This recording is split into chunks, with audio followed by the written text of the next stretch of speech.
तो guys almighty guidance के YouTube channel पर आपका हार्दिक स्वागत है।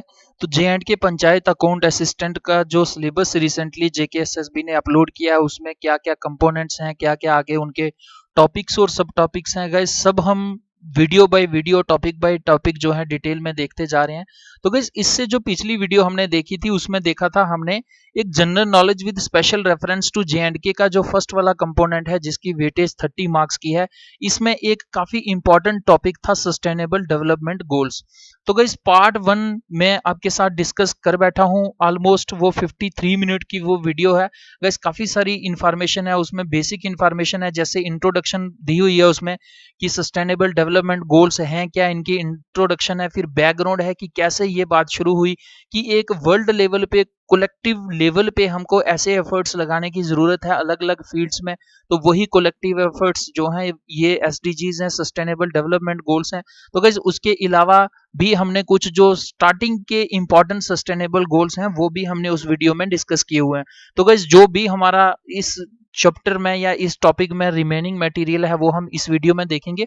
लेकिन वीडियो को शुरू करने से पहले देखते हैं कुछ खूबसूरत लाइनें, बहुत खूबसूरत लाइनें हैं डॉक्टर एपीजे अब्दुल कलाम जी के द्वारा। तो क्या कहते हैं, to succeed in your mission you must have single minded devotion to your goal. तो गाइस काफी इंपॉर्टेंट है ये। अगर आप अपने घर से निकलते हैं, आपका एक मंजिल है, तो आप उस मंजिल तक पहुंचने की राह पर निकलते हैं तो मोस्ट प्रोबेबली आप उस मंजिल तक पहुंच जाएंगे। लेकिन अगर आपकी मंजिल ही नहीं है, अगर आपका एक रास्ता नहीं है, उस मंजिल तक पहुंचने के लिए अलग अलग रास्ते हैं, तो आप उन्हीं रास्तों में भटकते रहोगे लेकिन अपने टारगेट को कभी अचीव नहीं कर पाओगे। तो गाइस बहुत खूबसूरत इन्होंने लिखा हुआ है।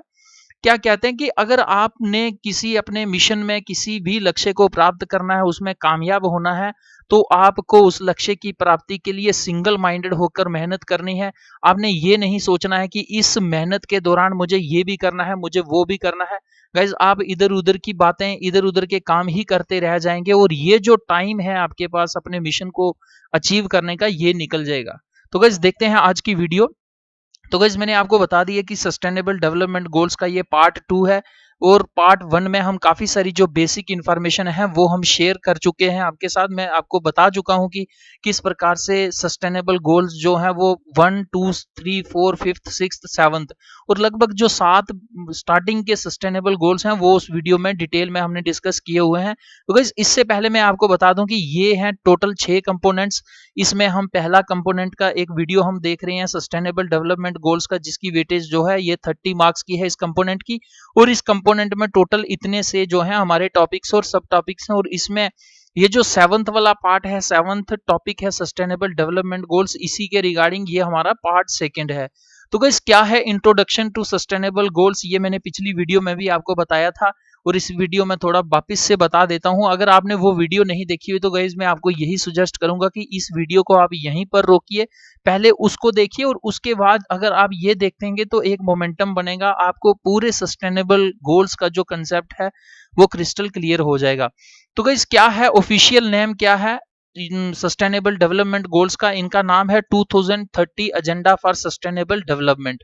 तो इसको यूनाइटेड नेशंस के जो मेंबर स्टेट्स हैं उन्होंने अडॉप्ट किया था 2015 में। और इसमें क्या है कि आने वाले 15 सालों में किस तरीके से हमने पीपल के लिए, इस प्लेनेट अर्थ के लिए, फ्यूचर को सिक्योर करने के लिए किस प्रकार का काम करना है कलेक्टिव लेवल पे, उसके लिए अलग अलग जो है वो गोल्स सेट किए गए। ये गोल्स टोटल 17 थे और इन 17 गोल्स में अलग अलग टारगेट्स सेट किए गए जो लगभग 169 टारगेट्स थे। तो गाइस ये डायरेक्ट क्वेश्चन आपसे एग्जाम में देखने को मिलेगा। तो क्या है इंट्रोडक्शन, आप पिछली वीडियो में डिटेल में हम देख चुके हैं। तो गाइस ये जो 7 सस्टेनेबल डेवलपमेंट गोल्स हैं ये हमने देख लिए हैं, पिछली वीडियो में डिटेल में देखे हैं, लगभग 53 मिनट की वो वीडियो है।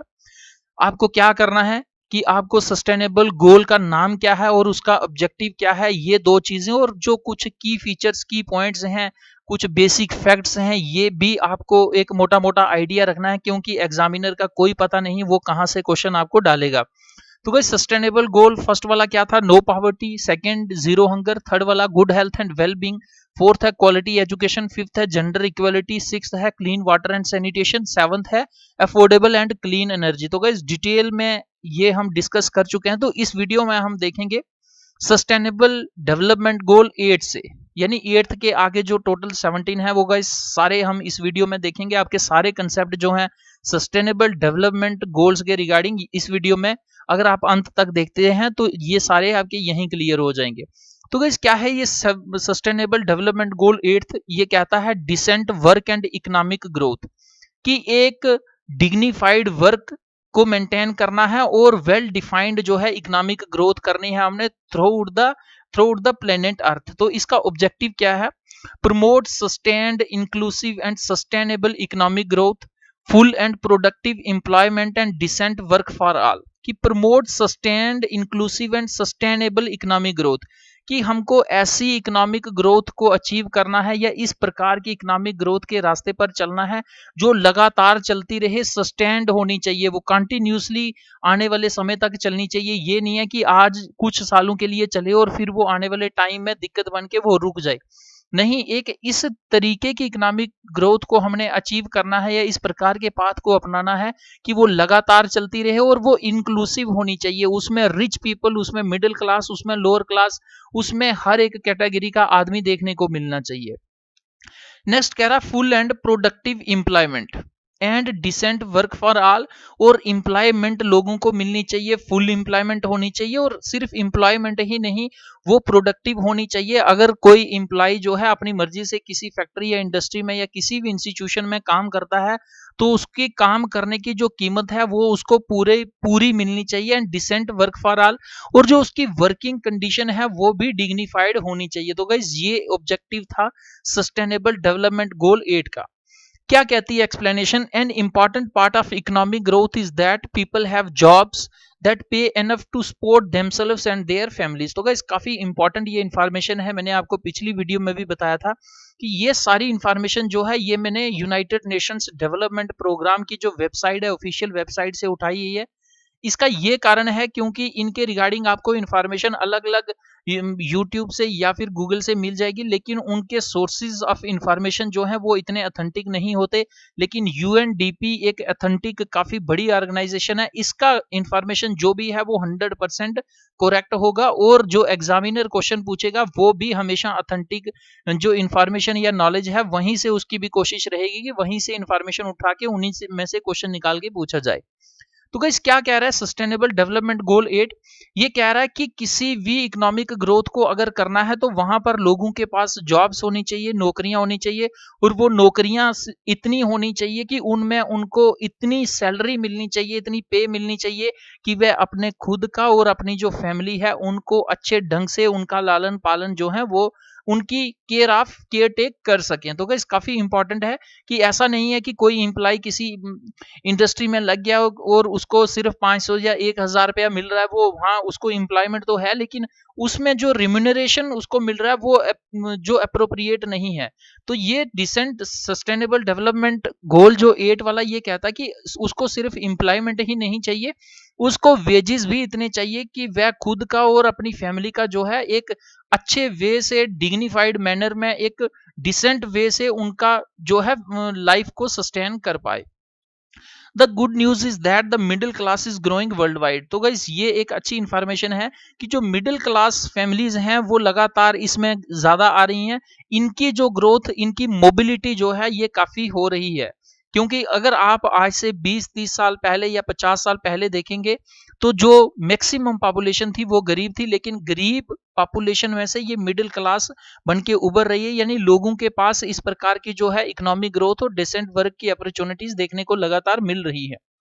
क्या कह रहा है? In developing countries the middle class know makes up more than 34% of total employment, a number that has almost tripled between 1991 and 2015। कि जो डेवलपिंग कंट्रीज हैं जैसे इंडिया है, इसमें जो वर्किंग पॉपुलेशन है या फिर जो एम्प्लॉयमेंट टोटल है उसमें लगभग आपको 34% शेयर मिलेगा, किसका? मिडिल क्लास का मिलेगा। और जबकि ये जो शेयर था लगभग आपका 11 या 12% था 1991 में, 1991 में, यानी ये लगभग 25 सालों में ये जो रेशो है या ये जो परसेंटेज है ये ट्रिपल हो चुकी है। ये एक अच्छा साइन है। वी हैव टू एराडिकेट, अब क्या कह रही हैं ये ग्लोबल लेवल पे या यूनाइटेड नेशंस के लेवल पे ये बात की जाती है कि वी हैव टू एराडिकेट, हमको बिल्कुल खत्म करना है forced labour, slavery, human trafficking, कि किस प्रकार से फोर्स्ड लेबर जो है इसको खत्म करना है, स्लेवरी को खत्म करना, और जो जिंदा लोगों को बेचने का व्यवहार चल रहा है, इस प्रकार के व्यापार को ह्यूमन ट्रैफिकिंग कहते हैं और इसको बिल्कुल खत्म करना है। And in the end we can achieve the goal of decent work for all women and men by 2030। तो गाइस इस प्रकार का इसका ऑब्जेक्टिव या फिर इस प्रकार का इसका गोल है। तो काफी ये इंपॉर्टेंट है, आपको डायरेक्ट ये याद रखना है कि इस गोल का, सस्टेनेबल गोल का नाम क्या है और इसका ऑब्जेक्टिव क्या है। तो गाइस मूव करते हैं हम नेक्स्ट सस्टेनेबल गोल की तरफ। तो देखिए ये जो 9th वाला है एसडीजी, इसमें क्या है, इंडस्ट्री, इनोवेशन एंड इंफ्रास्ट्रक्चर।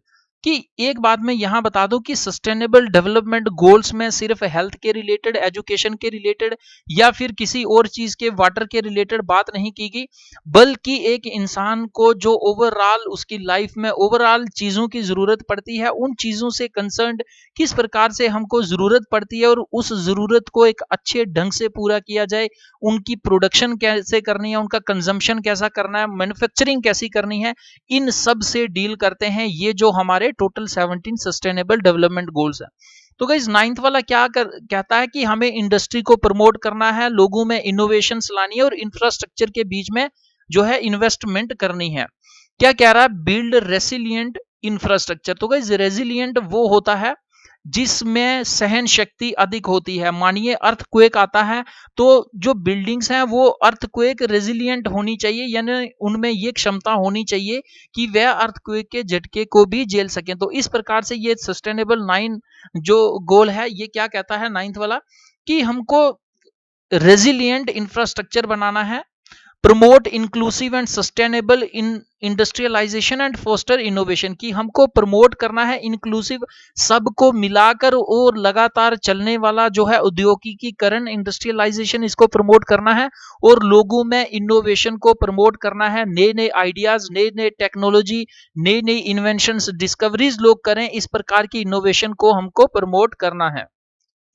क्या कह रहा है, investment in infrastructure and innovation are crucial drivers of economic growth and development. तो गाइस किसी भी प्रकार की इकोनॉमिक ग्रोथ या डेवलपमेंट करनी है तो उसमें इंफ्रास्ट्रक्चर के बीच में इन्वेस्टमेंट होनी चाहिए, अच्छा पैसा लगना चाहिए और लोगों में इनोवेटिव आइडियाज का प्रोडक्शन करना, ये भी एक इंपॉर्टेंट यहां पर ड्राइवर कहा गया है। With over half the world population no living in cities. तो गाइस आज की डेट में अगर आप देखेंगे कि वर्ल्ड की जो 7.8 बिलियन पॉपुलेशन है, यूनाइटेड नेशंस जो कहते हैं इस आंकड़े को देते हैं, तो उसमें लगभग जो आधी पॉपुलेशन है यानी 4 बिलियन पॉपुलेशन आपको कहां पर देखने को मिलेगी, ये लोग सिटीज में रह रहे हैं। Mass transport and renewable energy are becoming ever more important, कि लगातार ट्रांसपोर्ट सिस्टम और रिन्यूएबल एनर्जी की जितनी जरूरत बढ़ रही है, ये आज की डेट में आपको हिस्टोरिक टाइम से अगर हम कंपेयर करें तो आज की डेट में सबसे ज्यादा है। As are the growth of new industries and information and communication technologies. तो ये गाइस क्यों जरूरत लगातार बढ़ती जा रही है, क्योंकि नई इंडस्ट्रीज, इंफॉर्मेशन, कम्युनिकेशन टेक्नोलॉजीज, इनमें आप काफी सारी इनोवेशन देख रहे हो और ये इनोवेशन हमें एक अच्छे लेवल तक अचीव करनी है। कब तक करनी है, 2030 तक करनी है। तो क्या एक फैक्ट बता रहा है, कह रहा more than 4 billion people still don't have access to the internet, कि टोटल जो वर्ल्ड की पॉपुलेशन है 7.8 बिलियन में से आपको आधी से ज्यादा पॉपुलेशन ऐसी मिलेगी जिनके पास आज भी इंटरनेट नहीं है। And 90% are from the developing countries. तो गाइज ये जो 4 बिलियन का आप 90% लगा लें तो ये आपको लगभग 3.6 बिलियन पॉपुलेशन जो है ये आपको डेवलपिंग कंट्रीज में से देखने को मिलेगी। Bridging this digital divide is crucial to ensure equal access to information and knowledge as well as foster innovation and entrepreneurship. तो गाइस इस प्रकार के गैप को डेवलप्ड और डेवलपिंग कंट्रीज को, इंटरनेट चलाने वाले और इंटरनेट ना चलाने वाले, इस प्रकार के गैप को खत्म करने के लिए, गैप को ब्रिज करने के लिए ये जो सस्टेनेबल डेवलपमेंट गोल 9 जो है इसमें डाला गया। तो गाइस काफी इंपॉर्टेंट इंफॉर्मेशन है, क्या इस सस्टेनेबल गोल का नाम है, क्या इसके ऑब्जेक्टिव्स हैं, ये हमेशा ध्यान में एक प्रकार का आइडिया रख के ही आपको एग्जाम में जाना है। तो गाइस नेक्स्ट काफी इंपॉर्टेंट है सस्टेनेबल डेवलपमेंट गोल 10th, इसका क्या नाम है, रिड्यूस्ड इनइक्वालिटीज। देखिए इन इक्वालिटीज क्या होती हैं कि जो विभिन्नताएं हम देखते हैं मेल में और फीमेल में, अगर दोनों काम करने जाएंगे तो ये हमेशा देखा जाता है कि मेल के वेजेस जो होता है, मेल का रेट अधिक लगता है और फीमेल को कम वेजेस दिए जाते हैं। तो ये इसको रिमूव करने के लिए, इसको एराडिकेट करने के लिए सस्टेनेबल गोल 10th डाला गया। क्या कहता है इसका ऑब्जेक्टिव क्या है? Reduce in equality with in and among countries, कि एक एक देश के अंदर जो इनइक्वालिटी है उसको भी खत्म करना और अलग अलग देशों के बीच में जो इनइक्वालिटीज हैं उनको भी खत्म करना है। और यही इसका नाम है सस्टेनेबल गोल 10th का। क्या नाम है? Reduced inequalities. कह रहा income inequality is on the rise, the richest 10% have up to 40% of global income, where as the poorest 10% earn only between 2 to 7%। तो गाइस काफी हैरानगी होगी आपको ये सुनकर कि वर्ल्ड की जो टॉप 10% जो रिचेस्ट पर्सन हैं उनके पास लगभग टोटल वर्ल्ड की 40% जो है वो ग्लोबल इनकम है। यानी पूरे वर्ल्ड में जितना पैसा है वो सिर्फ उसका 40% जो है वो सिर्फ 10% पॉपुलेशन के पास है। और जो सबसे नीचे तबके के लोग हैं, जो गरीब हैं, द पुअरेस्ट 10% है, और उनकी अर्निंग कितनी है? केवल 2 से लेके 7% तक। जो अच्छी कंट्रीज हैं उनमें आपको ये 7 तक देखने को मिलेगी, और जो गरीब कंट्रीज हैं जैसे इंडिया हो गया, भूटान हो गया, जैसे अफ्रीकन कई कंट्रीज हो गई, तो इनमें आपको 2, 3, 4, 5% तक भी देखने को इनकी जो है अर्निंग इनकम देखने को मिलेगी ओवरऑल, अगर हम कंपेयर करते हैं ग्लोबल लेवल पर। Income inequality has increased in nearly everywhere in recent decades. तो गाइस ये जो इनकम इनइक्वालिटी थी ये पहले भी थी, लेकिन रिसेंट टाइम में ये काफी तेजी से बढ़ रही है, बट एट डिफरेंट स्पीड्स। हालांकि ये जो अलग कॉन्टिनेंट, अलग अलग कॉन्टिनेंट्स में, अलग अलग कंट्रीज में डिफरेंट रेट से बढ़ रही है। आपको ये सबसे कम अगर इनकम इनइक्वालिटी बढ़ती हुई दिखाई देगी तो ये यूरोप में दिखाई देगी, और सबसे ज्यादा ये गाइस मिडिल ईस्ट में पड़ी है। मिडिल ईस्ट में ये इनकम इनइक्वालिटी जो है ये लगातार बढ़ती हुई आपको रिसेंट टाइम में देखने को मिलेगी। क्या कह रहा है? Income inequality requires global solutions. अब इस इनकम इनइक्वालिटी को खत्म करने के लिए ग्लोबल एफर्ट्स चाहिए। वो एफर्ट्स क्या से होंगे?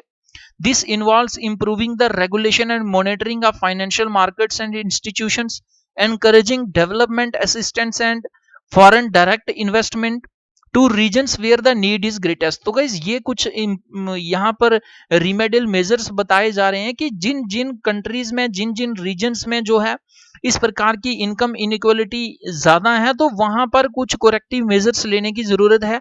जैसे वहां पर कोरेक्ट करने की जरूरत है किसको? फाइनेंशियल मार्केट्स जो हैं या फिर इंस्टीट्यूशंस हैं, या फिर उनको जो भी डेवलपमेंट असिस्टेंस दी जाती है उसको एक डायरेक्ट करने की जरूरत है कि इस प्रकार की इन जो इकोनॉमिक इनइक्वालिटी है इसको आप रिमूव करिए और आपको डेवलपमेंट असिस्टेंस ज्यादा दी जाएगी। तो गाइस इस प्रकार के मेजर्स जो हैं इस सस्टेनेबल 10th गोल जो है इसमें लिए गए हैं।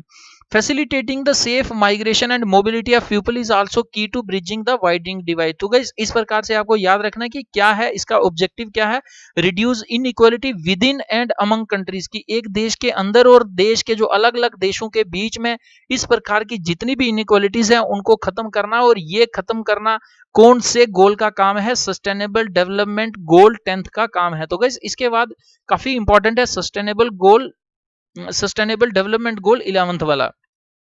तो गाइस क्या क्या था? इसका टाइटल है सस्टेनेबल सिटीज एंड कम्युनिटीज। तो गाइस रिसेंटली जो है भारत सरकार 100 स्मार्ट सिटीज का कंसेप्ट भी लेके आई थी। तो गाइस डायरेक्ट क्वेश्चन भी आपसे ये पूछा जा सकता है कि भारत सरकार ने जो रिसेंट टाइम में 100 स्मार्ट सिटीज का कंसेप्ट लाया था वो कौन से सस्टेनेबल डेवलपमेंट गोल को फुलफिल करने की कोशिश कर रहा था? तो गाइस ये है हमारा सस्टेनेबल डेवलपमेंट गोल 11th।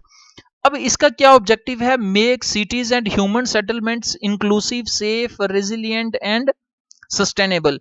कि जो जहां पर भी लोग रह रहे हैं, जितनी भी सिटीज हैं उनको इंक्लूसिव बनाना, ऐसी अपॉर्चुनिटीज देना कि पूरी जो पॉपुलेशन है वो सिटीज में जो फैसिलिटीज मिलती हैं उनको एंजॉय कर सकें।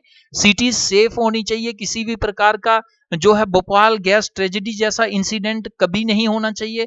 और ये सिटीज रेजिलिएंट होनी चाहिए, यानी सिटीज में अगर आप देखेंगे तो स्टोरी बाय स्टोरी लगभग 10, 15, 20 मंजिल जो है वो आपको स्टोरीज देखने को मिलेंगी। अगर अर्थक्वेक आता है तो वो इसके शॉक को ऑब्जर्व कर सकें, इस प्रकार की रेजिलिएंट जो है बिल्डिंग्स बनाने की जरूरत है।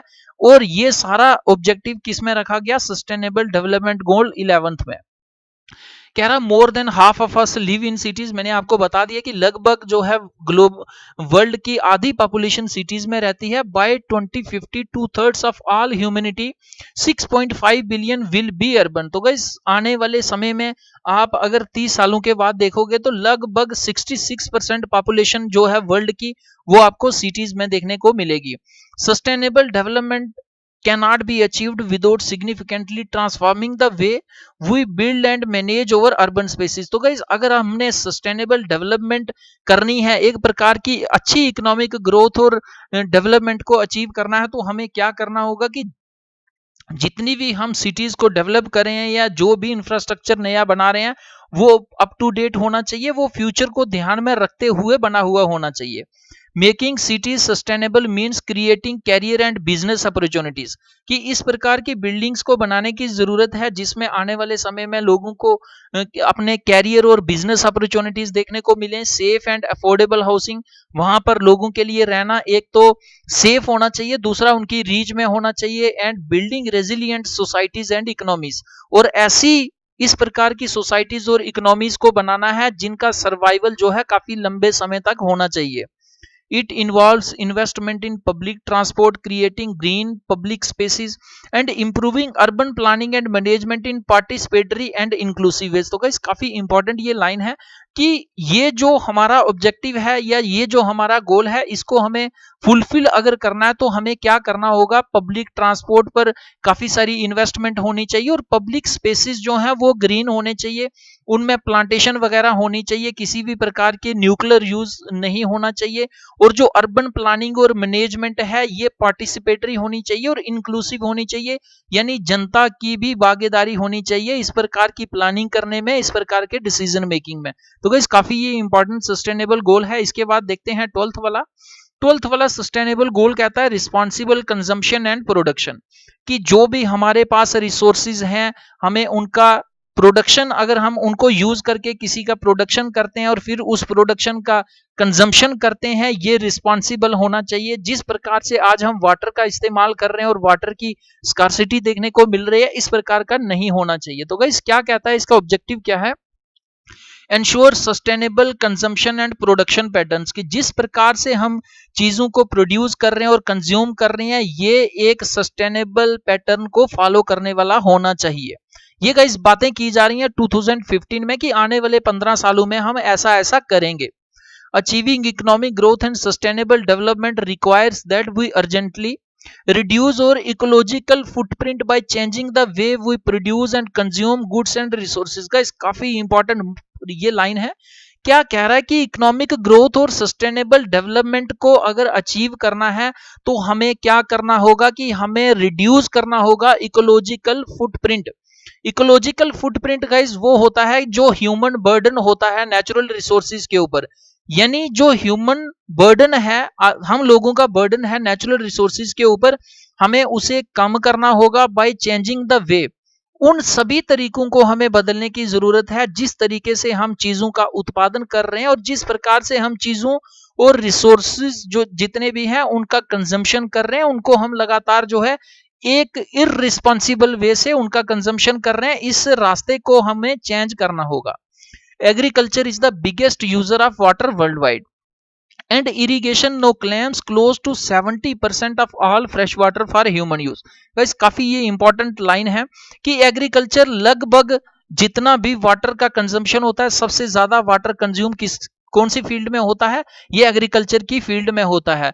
और आज की डेट में जो इरिगेशन की जा रही है गाइस, लगभग 70% जो है पानी पीने के काम जो हो सकता है या ह्यूमन यूज के काम आ सकता है, उसे हम जो है इररिस्पॉन्सिबल वे से इरिगेशन में यूज कर रहे हैं। गाइस इसके साथ साथ कुछ फैक्ट्स और फिगर्स भी हैं हमारे पास। क्या कह रहा है, 1.3 billion tons of food is wasted every year. देखिए किस प्रकार से हम जो है अंधाधुंध वेस्टेज कर रहे हैं नेचुरल रिसोर्सेज की। क्या कह रहा है, 1.3 बिलियन। गाइस बिलियन बहुत बड़ा होता है, 1 बिलियन में 10 मिलियन होते हैं। तो देखिए लगभग 13 मिलियन जो है टन्स ऑफ फूड जो है हम हर साल वेस्ट करते हैं, while almost 2 billion people go hungry are undernourished. Guys काफी दयनीय ये दशा है। देखिए एक साइड इतना ज्यादा फूड जो है वेस्ट किया जा रहा है और दूसरी साइड लगभग 20 मिलियन लोग आपको ऐसे मिलेंगे, या तो वो भूखे पेट सोते हैं या फिर उनका बैलेंस्ड डाइट नहीं होता है। The food sector accounts for around 22% of total greenhouse gas emissions, largely from the conversion of forests into farmland। तो guys, जिस प्रकार से एग्रीकल्चर के लिए फील्ड जो है बनाई जा रही है, फार्मलैंड्स बनाए जा रहे हैं, तो इससे क्या हो रहा है कि फॉरेस्ट को लगातार डिफॉरेस्टेड एरियाज में कन्वर्ट किया जा रहा है। इससे क्या हो रहा है कि ये फूड सेक्टर लगभग 22% आपको ग्रीन हाउस गैसेस को अमिट करता हुआ देखने को मिल रहा है। तो गाइज, ये ग्रीन हाउस गैसेस कौन सी होती हैं, यहां पर मैं आपको बता दूं। देखिए, ग्रीन हाउस गैसेस कौन सी होती हैं, सन की रेज आ रही हैं शॉर्ट वेव्स में और यहां से धरती से रिफ्लेक्ट होकर लॉन्ग वेव्स में जा रही हैं। अगर ये ग्रीन हाउस गैसेस नहीं होंगी तो ये आराम से चली जाएंगी और ये जो टेम्परेचर है यहाँ का क्लाइमेट का, ये बढ़ेगा नहीं। ये ग्रीन हाउस गैसेस वो होती हैं जो शॉर्ट वेव्स को तो आने देती हैं लेकिन लॉन्ग वेव्स को ट्रैप कर लेती हैं, और यही कारण है कि धरती का टेम्परेचर बढ़ जाता है। इससे क्या होता है, आइस मेल्टिंग हो जाती है, ओशन वार्मिंग हो जाती है और काफी सारे जो हैं आपको प्रॉब्लम्स जो है नेचुरल डिजास्टर्स देखने को यहाँ पर मिलेंगे। तो क्या कह रहा है, globally 2 billion people are overweight are obese. तो आपको ये अलग अलग फैक्ट्स याद रखने की जरूरत नहीं है, एक आइडिया रख लीजिए दिमाग में, क्योंकि किसी भी प्रकार का मोल्ड करके एग्जामिनर जो है वो क्वेश्चन पूछ सकता है एग्जाम में।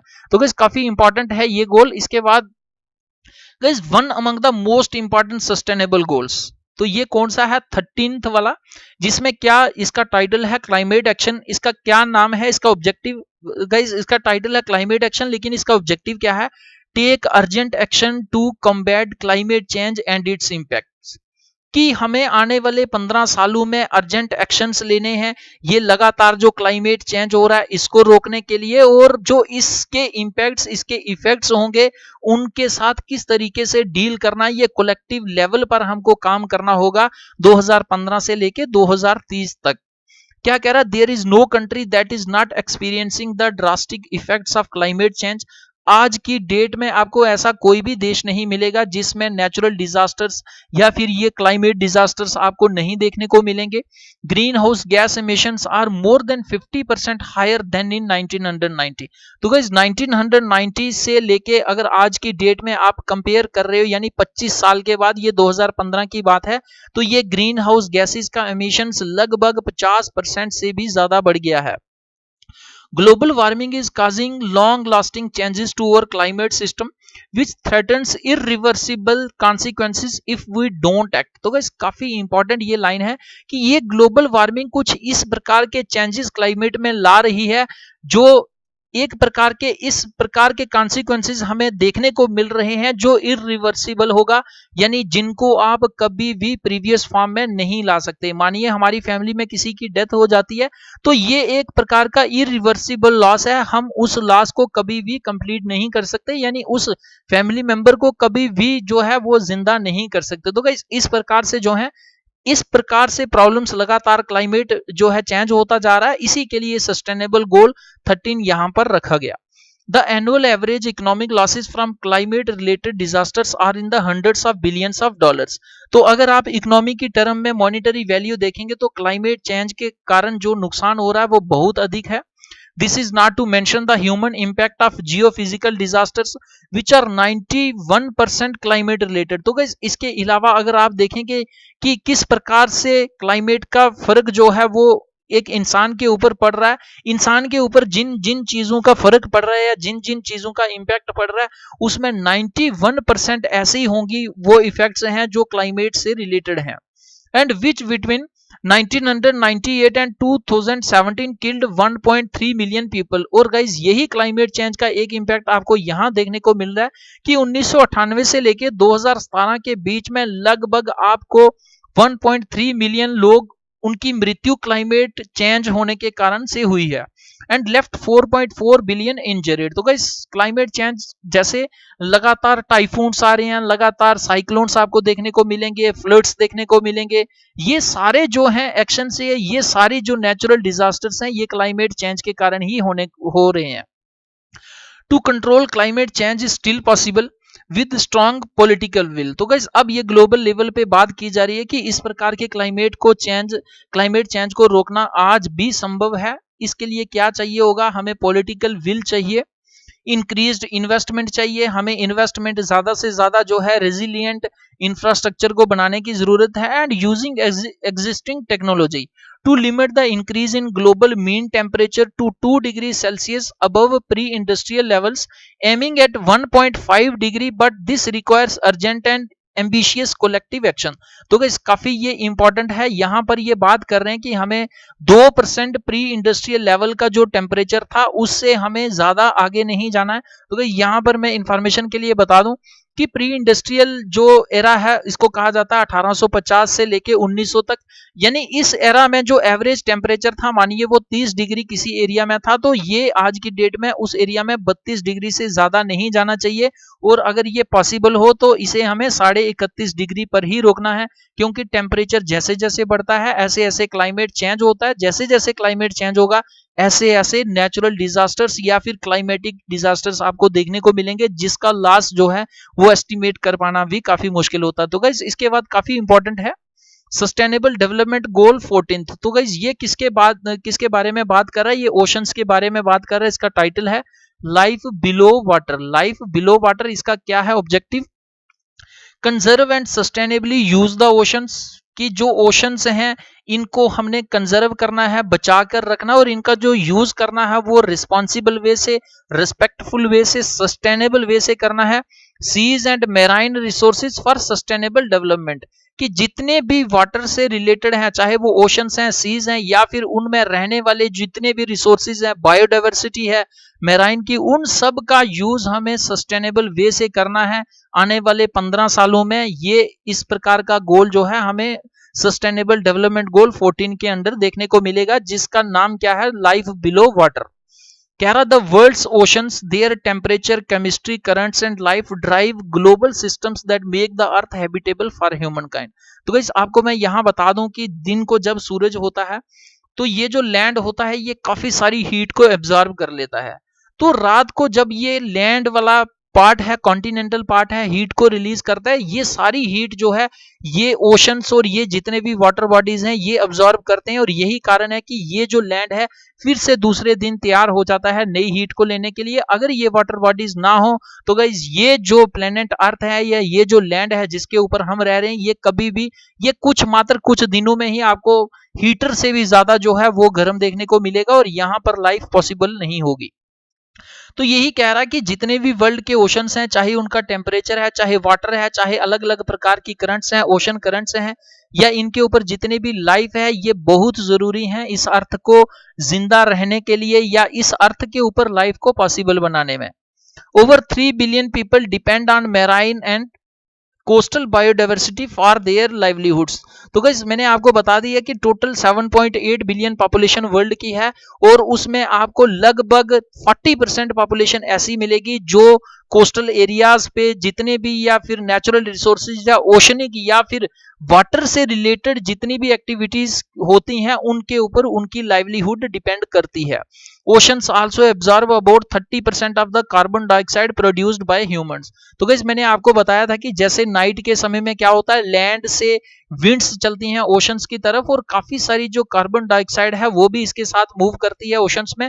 ओशंस लगभग 30% जो CO2 है उसको एब्जॉर्ब करते हैं, and we are seeing a 26% rise in ocean acidification since the beginning of the industrial revolution. तो गाइस ये जो इंडस्ट्रियल रेवोल्यूशन से पहले जो ओशन का एसिडिफिकेशन लेवल था उसमें काफी इंक्रीज हुआ है, ये इंक्रीज लगभग 26% हो गया है, यानी काफी सारी सैलिनिटी जो है ओशनिक वाटर में आज की डेट में देखने को मिल रही है, और ये लगातार बढ़ती हुई देखने को मिल रही है। The sustainable development goals aim to sustainably manage and protect marine and coastal ecosystems from pollution. तो गाइस इस प्रकार के जो सस्टेनेबल गोल्स हैं इनका क्या काम है, मैनेज करना और प्रोटेक्ट करना जितने भी वाटर बॉडीज या फिर मैराइन या कोस्टल इकोसिस्टम्स हैं उनको किन से प्रोटेक्ट करना, ये प्रदूषण से, as well as address the impacts of ocean acidification. तो गाइस जिस प्रकार से जो है सैलिनिटी या फिर एसिडिफिकेशन ओशंस में बढ़ रहा है इसको कंट्रोल करना, ताकि जितने भी मैराइन इकोलॉजी है, मैराइन इकोसिस्टम है, वो जो फूड चेन, फूड वेब बना हुआ है जो काफी सारे ह्यूमन बींग्स को इनडायरेक्टली फायदा पहुंचाता है, इसको मेंटेन करना बल्कि इसको एनहेंस करना आने वाले टाइम में। enhancing conservation and the sustainable use of ocean based resources through international law will also help mitigate some of the challenges facing over oceans. तो गाइस क्या कह रहा है कि इंटरनेशनल लेवल पर लॉज बनाने की जरूरत है और ये लॉ हमें आज की डेट में हेल्प करेंगे। किस में हेल्प करेंगे? जितने भी चैलेंजेस हम आज की डेट में देख रहे हैं उनको मिटिगेट करने में, यानी उनसे छुटकारा पाने के लिए हमें अलग प्रकार के इंटरनेशनल लेवल पर, कलेक्टिव लेवल पर, यूनाइटेड नेशनल लेवल पर जो है हमें एफर्ट्स करने हैं इस प्रकार की लाइफ बिलो वाटर को प्रोटेक्ट करने के लिए, सस्टेनेबल यूज करने के लिए, सस्टेनेबल ग्रोथ और सस्टेनेबल डेवलपमेंट करने के लिए। तो गाइस इसके बाद काफी इंपॉर्टेंट जो है, देखिए लाइफ बिलो वाटर हमने देख लिया, तो यहां पर हमें देखने को मिलेगा लाइफ ऑन लैंड। इसका टाइटल है लाइफ ऑन लैंड। क्या रहा है? Protect, restore and promote sustainable use of terrestrial. तो गाइस टेरेस्ट्रियल वो होता है जो लैंड से रिलेटेड हो, यानी लैंड के ऊपर आपको जो चीज मिलेगी उसे टेरेस्ट्रियल कहा जाता है। तो क्या कह रहा है? सस्टेनेबल यूज करना है टेरेस्ट्रियल इकोसिस्टम्स का, सस्टेनेबली मैनेज फॉरेस्ट, फॉरेस्ट को हमें एक अच्छे ढंग से रिस्पॉन्सिबल वे से मैनेज करना है। कॉम्बैट डिजर्टिफिकेशन, लगातार जिस प्रकार से रेगिस्तान बढ़ रहे हैं इनको कंट्रोल करना है, इनको अराबल लैंड बनाना है, वापस कृषि के लिए जो है वो जमीन तैयार करनी है। And halt and reverse land degradation and halt biodiversity loss. तो जिस प्रकार से लैंड जो है लगातार डिग्रेड हो रही है, इस डिग्रेडेशन को हमने रोकना है और इसे फिर से रिवर्स करना है, और इसी प्रकार से जो बायोडाइवर्सिटी का लॉस है इसको भी रोकना है। इसको जो प्रीवियस इसकी पोजीशन थी जो बहुत अच्छी थी उस पर रिस्टोर करना है। ये कब करना है? ये गाइस टारगेट जो है आपको बार बार बता रहा हूं कि 2015 से लेके 2030 के बीच की बातें की जा रही हैं। Humans and other animals rely on other forms of life on food, on land for food, clean air, clean water and as a means of combating climate change। कि जितने भी ह्यूमंस हैं या फिर एनिमल्स हैं वो अपनी लाइफ को जिंदा रखने के लिए, जीवित रहने के लिए किन किन चीजों पर डिपेंड करते हैं, जैसे फूड हो गया, क्लीन एयर हो गया, क्लीन वाटर हो गया। और ये सारे जो चीजें हैं ये हमें आज की डेट में दिक्कत कर रही हैं। किसके लिए? जो लगातार क्लाइमेट चेंज हो रहा है। Plant life makes up 80% of the human diet. तो जितना भी इंसान जो है, ह्यूमन बींग, जो एवरेज ह्यूमन बींग खाना खाता है उसमें 80% जो है उसका फूड ऑलमोस्ट प्लांट लाइफ से आता है। Forest which cover 30% of the earth surface, कि जो फॉरेस्ट हैं जो लगभग धरती के 30% एरिया को कवर करते हैं, लैंड को कवर करते हैं। They help keep the air and water clean and the earth climate in balance. तो गाइस इस प्रकार का जो है सारा ये इंफॉर्मेशन दे रहा है। क्या कह रहा है? While 15% of land is protected, biodiversity still at risk. कि लैंड का जो लगभग 15% जो है लैंड है उसको आज भी प्रोटेक्टेड एरियाज के रूप में रखा गया है, लेकिन आज भी कुछ लोग ऐसे हैं जो ये बायोडाइवर्सिटी की इलीगल जो है ट्रैफिकिंग करते हैं, इलीगल ट्रेड होता है जिनका, और जिस कारण जो है लगातार बायोडाइवर्सिटी जो है ये रिस्क पर देखने को मिल रही है। तो गाइस ये प्रोटेक्टेड एरियाज वो होते हैं, जैसे अगर हम इंडिया की कॉन्टेक्स्ट में बात करें तो नेशनल पार्क्स होगी, वाइल्ड लाइफ सेंचुरीज होगी, कम्युनिटी रिजर्व्स हो गए या फिर पब्लिक रिजर्व्स हो गए, तो जिनमें किसी न किसी लेवल की प्रोटेक्शन प्रोवाइड की जाती है उसे क्या कहा जाता है? Protected areas. अब क्या कह रहा है इनका ऑब्जेक्टिव? यहां पर आगे किस प्रकार की बात हो रही है? Urgent action must be taken to reduce the loss of natural habitats. की ग्लोबल लेवल पर ये सारी कंट्रीज ये बात कह रही हैं कि हमें तुरंत एक अर्जेंट एक्शन लेना है। किसके लिए? कि ये जो नेचुरल हैबिटेट का लॉस हो रहा है इसको रोकना है, एंड बायोडाइवर्सिटी का लॉस हो रहा है इसको रोकना है, which are part of our common heritage and support global food and water security, climate change mitigation and adaptation and peace and security. तो गाइस इस प्रकार के इनके ऑब्जेक्टिव्स हैं कि हमें क्लाइमेट चेंज का mitigation and adaptation, mitigation guys और अडॉप्टेशन ये काफी इंपॉर्टेंट दो वर्ड्स हैं, आपको देखने को मिलेंगे। देखिए अगर क्लाइमेट चेंज हो चुका है तो उसके इफेक्ट्स के लिए अपने आप को कैपेबल बनाना, इसको कहते हैं अडेप्टेशन। और ये क्लाइमेट चेंज हो ही ना, उसके सोर्सेज को ही खत्म कर देना, उसके सोर्सेज को ही इंप्रूव कर देना, तो गाइस इसको क्या कहते हैं? मिटिगेशन। पीस और security, global food water security या क्लाइमेट चेंज, इस प्रकार की सुविधा जो है, इस प्रकार से हमें किसी भी प्रकार की दिक्कत ना हो इस धरती के ऊपर, इस लैंड के ऊपर, इस लाइफ ऑन लैंड को प्रोटेक्ट करने के लिए ये सस्टेनेबल डेवलपमेंट गोल गाइस जो है ये 15th यहां पर रखा गया। इसके ऑब्जेक्टिव्स क्या हैं ये भी आपको पता होना चाहिए। तो गाइस देखते हैं सस्टेनेबल डेवलपमेंट गोल 16। देखिए इसका टाइटल है peace, justice and strong institutions. कि जितने भी ग्लोबल लेवल पर या नेशनल लेवल पर या लोकल लेवल पर इंस्टीट्यूशंस हैं वो स्ट्रांग होने चाहिए। जैसे भारत की अगर हम बात करें तो जैसे सुप्रीम कोर्ट है या हाई कोर्ट्स हैं, ये इतने स्ट्रांग होने चाहिए कि ये इंडिपेंडेंटली जो है डिसीजन दे सकें, जस्टिस दे सकें। और जब इस प्रकार का जस्टिस होगा तो पीस भी इंश्योर होगी उस कंट्री में, उस पूरे वर्ल्ड में। तो क्या कह रहा है, इसका ऑब्जेक्टिव है promote peaceful and inclusive societies for sustainable development, कि हमें इस प्रकार की पीसफुल और इंक्लूसिव सोसाइटीज को डेवलप करना है, प्रमोट करना है। Provide access to justice for all, इस प्रकार की हमें एक प्रकार का स्ट्रक्चर बनाना है जिससे हर एक इंसान को जो है वो न्याय मिले। And build effective accountable and inclusive institutions at all levels, की जितने भी लेवल्स पर इंस्टीट्यूशंस बने वो इंक्लूसिव होने चाहिए, अकाउंटेबल होने चाहिए और इफेक्टिव होने चाहिए। ये आने वाले इस प्रकार के काम को करने के लिए हमें कलेक्टिव लेवल पर काम करना है आने वाले 15 सालों में। क्या कह रहा है, we can not hope for sustainable development without peace, stability, human rights and effective governance based on the rule of law, कि जब तक रूल ऑफ लॉ नहीं होगा, पीस स्टेबिलिटी नहीं होगी, शांति नहीं होगी, स्थिरता नहीं होगी, ह्यूमन राइट्स की रिस्पेक्ट नहीं होगी और एक प्रकार का इफेक्टिव गवर्नेंस नहीं होगी, तब तक हम सस्टेनेबल डेवलपमेंट को सोच भी नहीं सकते। Yet our world is increasingly divided, some regions enjoy peace, security and prosperity while others fall into seemingly endless cycles of conflict and violence. तो गाइस यहाँ पर ये बात कह रहा है कि कुछ रीजन्स हमें ऐसे देखने को मिलेंगे जहां लगातार पीस है, जैसे आप यूरोप की कंट्रीज देखेंगे वहां पर सिक्योरिटी है, प्रॉस्पेरिटी है। लेकिन अगर आप मिडिल ईस्ट या फिर ये सीरिया, लीबिया, इन इलाकों को देखोगे तो यहाँ पर लगातार आपको कॉन्फ्लिक्ट और वायलेंस देखने को मिल रही है। कह रहा this is not inevitable and must be addressed, ये और सहने योग्य नहीं है और इसे हमें जल्दी से जल्दी जो है इसे खत्म करना है। The Sustainable Development Goals aim to significantly reduce all forms of violence and work with governments and communities to end conflict and insecurity। तो गाइस यहाँ पर ये कह रहे हैं यूनाइटेड कंट्रीज जो हैं, यूनाइटेड नेशंस के जितने भी मेंबर्स हैं, लगभग ये 193 थे उस टाइम 2015 में। तो ये कह रहे हैं कि हमको कलेक्टिव लेवल पर काम करना है, इस प्रकार की हर एक प्रकार की जो वायलेंस है इसको खत्म करना है। हमें गवर्नमेंट्स के साथ, कम्युनिटीज के साथ मिलकर काम करना है, जितनी भी ये कॉन्फ्लिक्ट्स हैं इनको खत्म करना, और जो इनसिक्योरिटी की फीलिंग फैली हुई है इसको हमें टोटली इराडिकेट करना है। Promoting the rule of law and human rights are key to this purpose, कि इसमें क्या होगा कि रूल ऑफ लॉ और ह्यूमन राइट्स के इस प्रकार के विचारों को प्रमोट करना है, तभी ये इस प्रकार की आपको सिक्योर प्रोसेस देखने को मिलेगी। as is reducing the flow of illicit arms and strengthening the participation of developing countries in the institutions of global governance।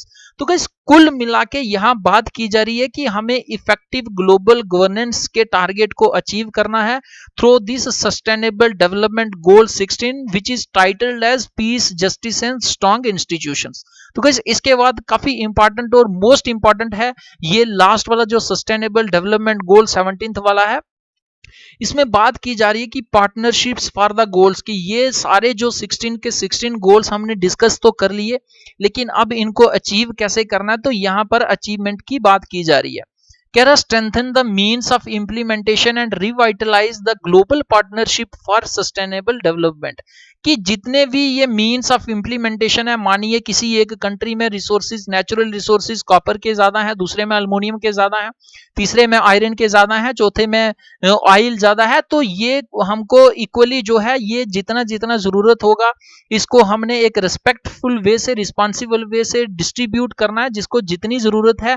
और ये ग्लोबल पार्टनरशिप का जो ऑब्जेक्टिव है ग्लोबल गोल्स को अचीव करने के लिए ये हमें मेंटेन करना होगा यहाँ पर।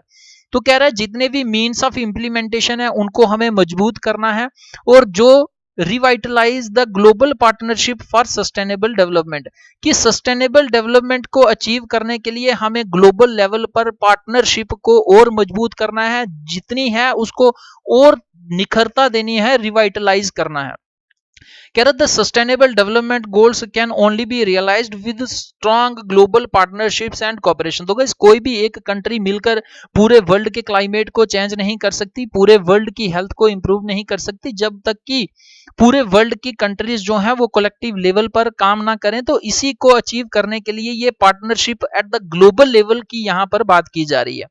कह रहा है coordinating policies to help developing countries manage their debt, कि जो डेवलपिंग कंट्रीज हैं उन पर काफी ज्यादा जो कर्ज है, उस कर्ज को मैनेज करने के लिए उन्हें हमें पॉलिसीज बताने की जरूरत है, कलेक्टिव वे से हम काम करेंगे। As well as promoting investment for the least developed countries, जिन कंट्रीज में आज तक डेवलपमेंट का नामो निशान नहीं है, वहां पर जाके एफडीआई के माध्यम से वहां पर इन्वेस्टमेंट करेंगे, is vital for sustainable growth and development. तो गाइस अगर आपको क्या करना है, अगर आप अपने गांव में या अपने शहर में खुश रहना चाहते हैं तो आप अपने गेट के अंदर खुश नहीं हो सकते, आपको सराउंडिंग भी, अपने जो सराउंडिंग घर के चारों ओर हैं वहां भी लोग खुश होंगे, तभी आप खुश रहेंगे। अगर आपके घर में ढोल बज रहे हैं तो इधर से चीखें निकल रही हैं, तो वो ढोल आपके मोमेंटरी होंगे, वो आपको ज्यादा इंजॉय जो है वो ज्यादा खुशी आपको नहीं दे पाएंगे। और यही यहां पर इंप्रूवमेंट की बात की जा रही है। The goals aim to enhance North-South and South-South cooperation by supporting national plans to achieve all the targets। तो ये मैप की बातें की जा रही हैं कि ग्लोबल लेवल पर हमें नॉर्थ साउथ या फिर साउथ साउथ जितने भी वर्ल्ड में कॉपरेशन से, तो ये नॉर्थ साउथ बात की जाती है नॉर्थ अमेरिका और साउथ अमेरिका की, और ये जो साउथ साउथ है ये यूरोप के लिए या फिर ये एशिया के लिए या फिर ऑस्ट्रेलिया के लिए या अंटार्कटिका की, ये जो नीचे वाली आपको साउथ साइड कंट्रीज मिलेंगी, इनमें कॉपरेशन को डेवलपमेंट करने के लिए जो है यहाँ बात की जा रही है। कह रहा है कि ये नॉर्थ साउथ और साउथ साउथ में कॉपरेशन होना चाहिए, और यही अगर कॉपरेशन अच्छे से होगा तभी ये हम सारे टारगेट्स जो हैं इनको अच्छे से अचीव कर लेंगे। Promoting international trade and helping developing countries increase their exports is all part of achieving a universal rules based and equitable trading system that is fair and open and benefits all. तो guys क्या कह रहा है कि इस प्रकार की international partnership को मेंटेन करने के लिए हमें प्रमोट करना होगा इंटरनेशनल ट्रेड को, डेवलपिंग कंट्रीज को हेल्प करनी होगी कि वो अपने एक्सपोर्ट्स को, अपनी प्रोडक्शन को डेवलप्ड कंट्रीज में भेजें, और ये सारे जो हैं आपको यूनिवर्सल रूल बेस्ड और ये इक्विटेबल ट्रेडिंग सिस्टम मिलेगा जो सबके लिए अच्छा होगा, सबके लिए खुला हुआ होगा, और जिससे हर एक कंट्री को, हर एक व्यक्ति को, हर एक ऑर्गेनाइजेशन को, हर एक टारगेट और गोल ऑब्जेक्टिव को जो है उसे फुलफिल करने में हेल्प मिलेगी। तो गाइस ये कुछ 17 गोल्स थे, काफी ज्यादा इंपॉर्टेंट है। तो एग्जाम पर्सपेक्टिव से आपको मैं यहां बता दूं कि आपको क्या याद रखना है। सबसे पहले तो आपको ये पता होना चाहिए कि ये सस्टेनेबल गोल्स जो हैं, सस्टेनेबल डेवलपमेंट गोल्स, ये 17 थे, इनके टारगेट्स 169 थे। आपको हर एक गोल का टाइटल जो है वो टिप्स पे होना चाहिए, और कोशिश करिए कि उनमें ऑब्जेक्टिव क्या क्या है, हर एक जो इंपॉर्टेंट है, जैसे क्लाइमेट का हो गया, एजुकेशन का हो गया, हेल्थ का हो गया, पॉवर्टी का हो गया, हंगर का हो गया, इनके जो ऑब्जेक्टिव्स हैं ये भी टिप्स पे होने चाहिए। और हर एक एक्सप्लेनेशन में जो मैंने आपको कुछ की पॉइंट्स बताए हैं गाइस, हो सके तो मोटा मोटा आइडिया आप वहां पर भी रखिए, क्योंकि एग्जामिनर का कोई पता नहीं है वो कहां से क्वेश्चन डालेगा। आई होप कि जो भी इस अकाउंट असिस्टेंट के या फिर JNK में जो एम्प्लॉयमेंट सिनारियो हम आने वाले समय में देखेंगे, उसमें कोई भी अगर क्वेश्चन होता है तो आई थिंक कि यहां से क्वेश्चन पूछे जाने की लगभग आपको 99% यहां पर पॉसिबिलिटी देखने को मिलेगी। तो गाइस आपको ये वीडियो कैसी लगी आप जरूर कमेंट बॉक्स में कमेंट करके बताएं। अगर ये वीडियो आपको अच्छी लगती है तो गाइस आप लाइक करना ना भूलें, जरूर लाइक करें। तो गाइस एक वीडियो को बनाने में काफी मेहनत लगती है, आपका लाइक करने में कुछ नहीं जाता है। मैं आपको यही सजेस्ट करूंगा कि आप मेरी वीडियो को लाइक करें या ना करें, लेकिन लाइफ में अगर किसी की भी वीडियो या मेहनत को देखते हैं उसे जरूर लाइक करें। इससे उसका जो मोरल होता है वीडियो बनाने वाले का, वो आपको फ्री ऑफ कॉस्ट पढ़ा रहा है, उसका काफी ज्यादा बूस्ट होता है, और अगली वीडियोस बनाने के लिए, अलग अलग सोर्सेज से मटेरियल कलेक्ट करने के लिए या और भी मेहनत करने के लिए उसमें एक प्रकार का एंथुसियाज्म आपको देखने को मिलेगा। तो गाइस अगर आपको किसी प्रकार का अभी भी डाउट है या कोई सजेशन है तो आप कांटेक्ट कर सकते हैं, यहाँ पर कमेंट कर सकते हैं, इस पर मेल कर सकते हैं almightyguidance@gmail.com, या फिर व्हाट्सएप की भी हेल्प ले सकते हैं। तो गाइस फेसबुक पर भी आप हमारे साथ जुड़ सकते हैं, काफी सारी इंफॉर्मेशन जो है यहाँ पर भी शेयर की जाती है। लेकिन सबसे इंपॉर्टेंट जो चीज मैं आपको बता दूं कि जब तक आप एक जॉब के एस्पिरेंट हैं, जब तक आपकी जॉब लग नहीं जाती है, जॉब लगने के बाद भी अगर आप अप टू डेट दुनिया के साथ रहना चाहते हैं तो आपको क्या करना होगा, आप टेलीग्राम को डाउनलोड करिए। टेलीग्राम प्ले स्टोर से डाउनलोड होगी, वहां पर आप ऑलमाइटी गाइडेंस को सर्च करिए और टेलीग्राम चैनल पर इसको ज्वाइन करिए। इसका आपको ये बेनिफिट होगा कि हर एक वीडियो का पीडीएफ आपको यहाँ पर मिलेगा। अर्ली मॉर्निंग काफी सारे अच्छे न्यूज़पेपर्स शेयर किए जाते हैं करीब 5:30-6 बजे, उनको आप पीडीएफ फॉर्म में पूरा दिन पढ़ सकते हैं। काफी सारे जो क्वेश्चंस हैं आपको डायरेक्ट करंट अफेयर्स के इन न्यूज़पेपर्स में से देखने को मिलेंगे। इसके अलावा जो मंथली करंट अफेयर्स की मैगजीन्स होती हैं, जैसे विजन आईएएस हो गया, दृष्टि हो गया, द्रोणाचार्य हो गया, इसके अलावा वाजीराम हो गया, विजन हो गया, ये आपको फ्री ऑफ कॉस्ट जो है इमीडिएटली यहाँ पर पीडीएफ फॉर्म में पोस्ट की जाती हैं। आप उनको भी देख के अपनी तैयारी को बूस्ट कर सकते हैं गाइस। इसके अलावा कम्पिटिटिव एग्जाम्स की जितनी भी बुक्स होती हैं, काफी सारी बुक्स जो है पीडीएफ फॉर्म में यहाँ पर फ्री ऑफ कॉस्ट जो है शेयर की जाती हैं। तो गाइस इन सारे बेनिफिट्स को उठाने के लिए आप प्ले स्टोर में जाइए, टेलीग्राम को डाउनलोड करिए और ऑलमाइटी गाइडेंस के यूट्यूब चैनल को टेलीग्राम पर जो है ज्वाइन करिए। गाइस अगर आप चाहते हैं कि अपनी तैयारी को इसी तरीके से बढ़ाकर, इसी तरीके से क्वालिटेटिव वीडियोस से नॉलेज लेकर किसी भी एग्जाम में कॉन्फिडेंस के साथ बैठकर कॉन्फिडेंस के साथ उस एग्जाम को क्लियर करना है, तो गाइस आपको क्या करना है कि ऑलमाइटी गाइडेंस यूट्यूब चैनल की जितनी भी वीडियोस हैं या फिर ये चैनल है या इसके जितने भी पीडीएफ्स हैं, इनको आपने उन लोगों तक शेयर करना है जो लोग गरीब हैं, दूर दराज के हैं, जो पेड कोर्सेज या फिर पेड बुक्स को अफोर्ड नहीं कर पा सकते। गाइस ईश्वर का आशीर्वाद पाने के लिए आपको यहाँ पर उन तक जरूर पहुंचाना है, शेयर करना है। और खुद आपको क्या करना है, ऑलमाइटी गाइडेंस के यूट्यूब चैनल को सब्सक्राइब करने के बाद रिंग बेल आइकन पर ऑल पर क्लिक करना है, ताकि जो भी नई वीडियो या इंफॉर्मेशन यहाँ पर अपलोड या शेयर की जाए वो तुरंत एक मैसेज या अलर्ट के रूप में आपके मोबाइल फोन, लैपटॉप या पर्सनल कंप्यूटर के ऊपर जो है अलर्ट के रूप में आ जाए। तो गाइस वीडियो को देखने के लिए आपका हार्दिक धन्यवाद। जय हिंद, जय भारत।